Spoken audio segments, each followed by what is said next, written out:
Welcome, players and adventurers, to the ultimate blast from the past experience, the Toytonic Wireless Retro Video Game Installation. Easy setup, no hassle, pure fun. Let's get started.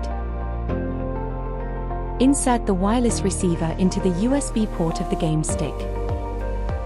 Connect the USB power cable. Connect the HDMI cable to game stick. Connect the HDMI cable to your TV and connect power cable to adapter and plug it to socket.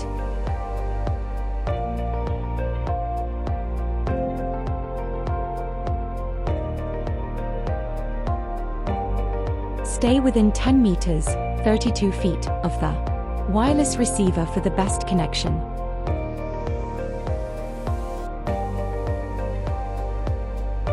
Your controller is now ready for gaming. That's it. You're now ready to enjoy hours of gaming fun with the Toytonic Wireless Retro Game Stick. Happy gaming!